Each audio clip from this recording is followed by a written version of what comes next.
pessoal, estamos aqui de volta com mais um episódio da nossa série especial da AIA On. Sou Patrícia Ellen, cofundadora da AIA, presidente do nosso Instituto AIA, e é uma honra estar aqui com vocês, com um empreendedor que eu admiro muito, que é o Bernardo Gradin. Uma honra ter você e feliz demais que deu certo. Bernardo, obrigada. Obrigado, muito feliz de estar aqui.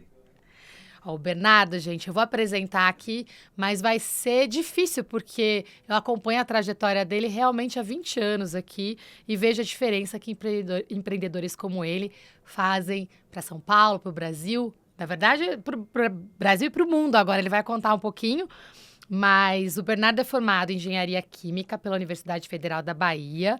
E antes de assumir como CEO da Granbio, que é a empresa que ele lidera hoje, trabalhou em diversos papéis estratégicos em grandes empresas do setor químico e de energia.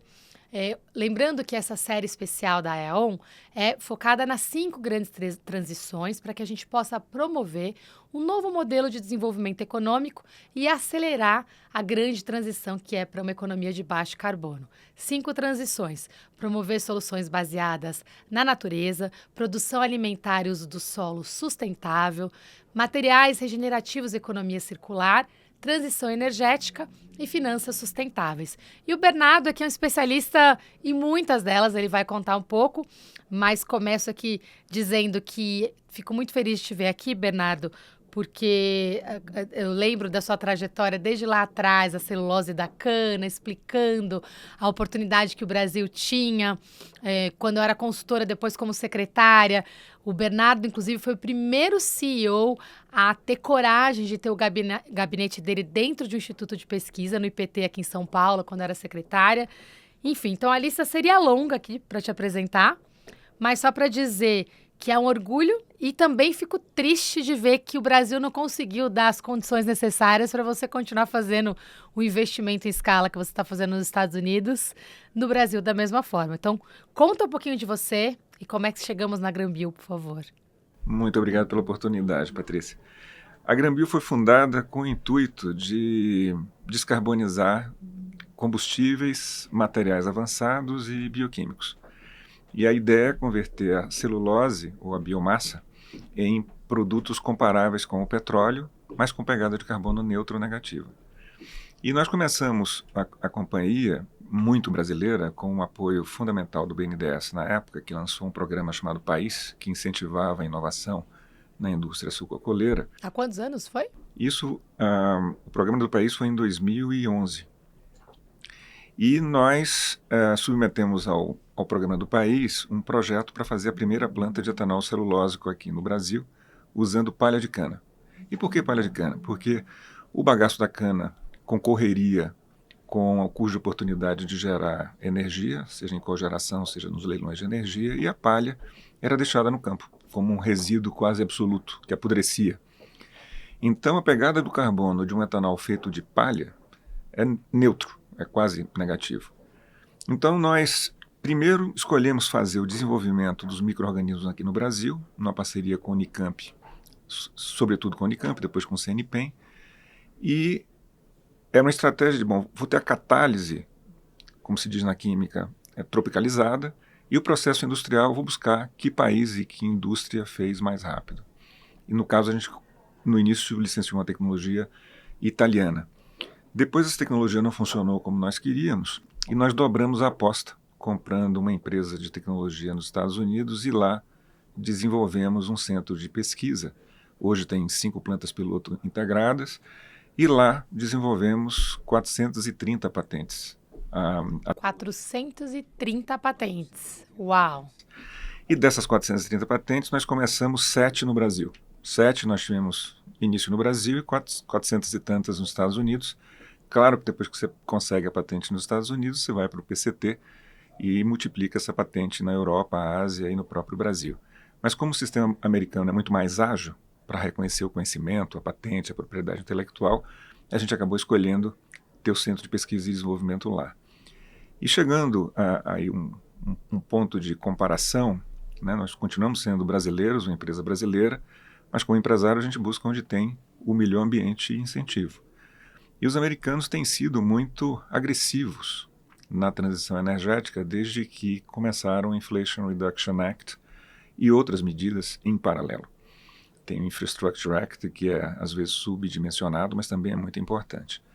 E a política americana foi uma política de incentivar não só a aceleração da tecnologia ou do patrimônio intelectual, mas um que eles chamam de reshoring, incentivar a reindustrialização local.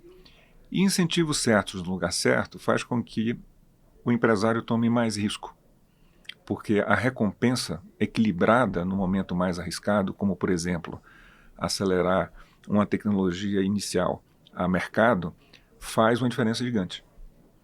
Então, esse é um pouco do trajeto. Hoje a gente tem uma planta aqui no Brasil de etanol de celulose, que não tem mercado, então a gente tem uma combinação de produção com etanol a partir de resíduo de melaço e estamos iniciando a fabricação de uma planta de biometano. Então, no Brasil você tem essa de etanol de biometano e essa nos Estados Unidos vai ser uma planta para produção de SAF, com base em celulose. E qual a matéria-prima dessa celulose, principalmente? Ao longo desses anos todos, nas plantas piloto e nas plantas de demonstração, nós testamos quase todos os tipos de biomassa para as nossas tecnologias, para essas duas plataformas que nós temos. E a biomassa escolhida para os Estados Unidos é o resíduo de madeira, porque a madeira tem uma densidade melhor, mais limpa, e apesar dela ser um pouco mais cara na origem, ela tem um rendimento melhor do que as matérias-primas mais secas. É uma coisa importante, assim, a cada vez que a gente fala dessas transições, eu lembro que quem não está prestando atenção nas aulas de química vai se arrepender, né? Porque tudo aqui a gente acaba falando muito de química e pouca gente associa, né, que a produção de SAF pode ser feita com biomassa e tem tantos tipos de biomassa. E quando a gente fala de celulose, alguns já pensam direto na celulose do eucalipto, né, que é esse exemplo que você está falando da madeira, mas tem vários tipos também, a da cana, a do milho. Uma dúvida, talvez para que todos possam acompanhar, porque a gente tem uma audiência que a ideia é democratizar o acesso às informações para as transições e acelerar essa descarbonização. Conta um pouquinho para a gente o que é SAF, qual que é o tamanho da oportunidade e por que você investiu nisso? Também é uma ótima pergunta. O SAF é o querosene de aviação sustentável. Hoje o querosene de aviação é feito a partir do petróleo, né? Então é um fracionamento. Se faz gasolina, e faz o querosene de aviação, faz óleo diesel. Então, como todo o consumo de combustível de aviação hoje é a partir do petróleo, a poluição que os aviões, o que a aviação hoje causa no mundo, embora diretamente não seja tão relevante, é só 2,5%, ela é realizada a 30 mil pés. E a 30 mil pés não tem o abatimento da força da gravidade para que esse CO2 seja absorvido pela água do oceano. Então esse CO2 fica pairando lá mais tempo. E o mundo, acho que as grandes instituições, os países e as agências governamentais passaram a ver isso como uma ameaça real ao efeito estufa. E a partir das projeções atuais da ICAO e do CORSIA, que são duas organizações internacionais da aviação, se nada for feito, em 2050, mais ou menos 25% da emissão de gases de efeito estufa vai ser gerado pela aviação. Uau. Então é muito relevante. Isso contando a curva de eletrificação de transporte terrestre e todas as outras políticas de descarbonização na superfície, vamos dizer assim. Então as empresas aéreas estão pressionadas e os passageiros não querem pagar mais pela passagem. Então tem que haver uma política pública comum que acelere essa descarbonização do combustível do petróleo. Então o que eu vi como empresário e tantos outros foi uma demanda, talvez a maior demanda criada por política pública até hoje, que é essa política de descarbonização da aviação para chegar em 2050 entre 70% e 100% sustentável em termos de combustível. A Europa criou uma política de multa, então vai ser crescente a multa de quem não tiver uma participação, um drop-in no combustível atual, até 70% em 2050. E os Estados Unidos criaram uma política de incentivo, uma política de incentivar a oferta. E para isso eles incentivam o nascimento de tecnologias novas, como de transição energética mais rápido, preço do carbono equivalente. Foi por isso que a gente acabou investindo no SAF. E como a gente já tinha 3 projetos com o Departamento de Energia nos Estados Unidos, quando o governo americano lançou um edital, uma chamada pública para um projeto maior, nós submetemos e no ano passado a gente foi agraciado com um projeto, inicialmente 80 milhões de dólares, hoje 100 milhões de dólares, que talvez seja a maior subvenção dada pelo governo americano em biocombustíveis desde a Segunda Guerra Mundial.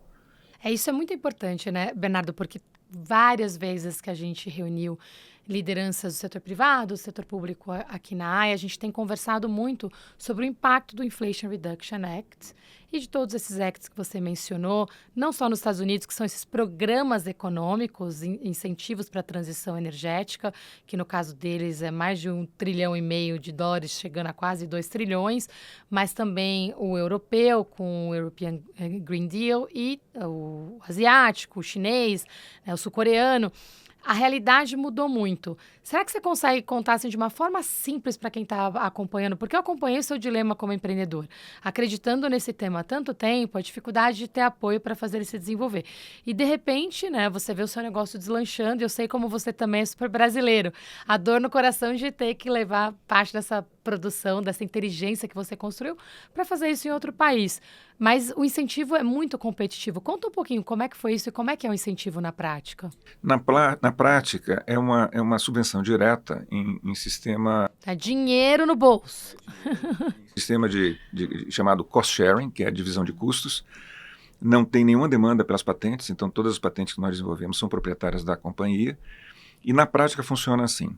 Tem uma empresa de engenharia profissional que acompanha a qualidade do projeto.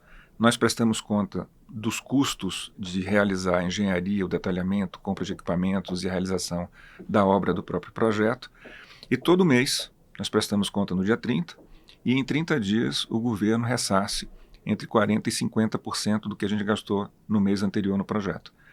E esse valor vai chegar até 100 milhões de dólares. Portanto, se a gente gastar 200 milhões de dólares no projeto inteiro, a gente vai ter sido incentivado para acelerar essa tecnologia em 50% do custo.